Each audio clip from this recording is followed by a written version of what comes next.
Duncan would not stop grumbling. He grumbled that he wasn't polished enough. He grumbled that he was overworked.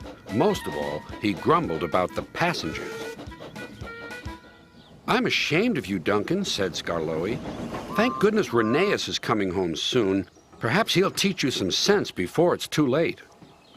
"What has Rheneas to do with me?" "Rheneas saved our railway," replied Skarloey.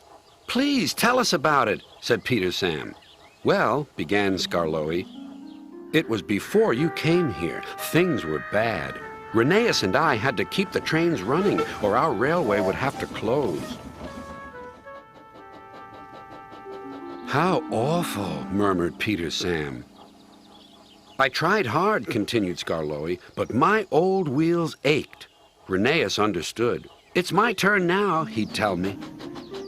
He was often short of steam, but he always struggled to a station and then rested there. 'I mustn't stop between stations,' he'd say.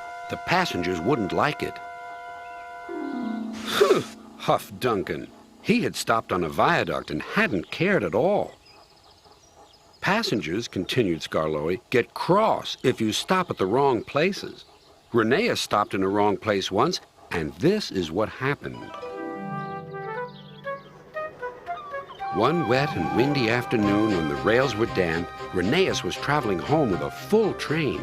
There were even passengers in the caboose. It wasn't a comfortable ride at all.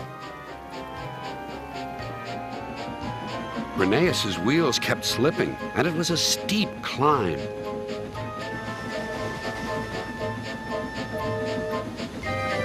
At last, his wheels gripped the rails again. "The worst is over," he thought. "Now we're away."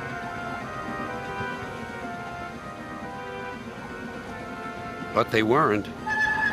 "I've got a cramp," he groaned. And Rheneas stopped on the loneliest part of the line. His driver examined him carefully. "Your valve gear has jammed. We need to reach the next station. Do you think you can still get us there?" "I'll try," replied Rheneas.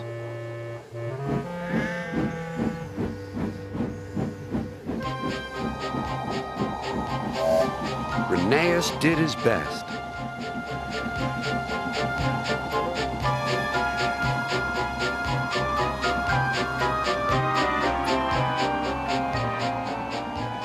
"If I fail," he thought to himself, "the passengers will be cross and the railway will close."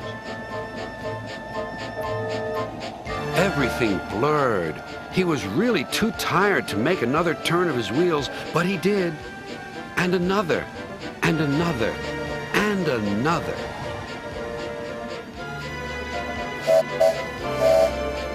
Finally, tired but triumphant, Rheneas reached the station.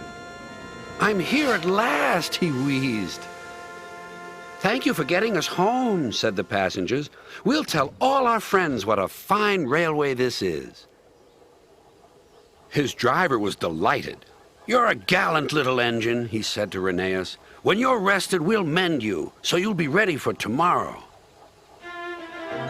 And, smiled Skarloey, Rheneas always was ready for tomorrow. "Thanks for telling us about him," whispered Duncan. "I was wrong. Passengers are important after all." The next day, Rheneas came home. All the engines were there to greet him. Edward pushed his truck to the siding, where he was lifted onto his rails.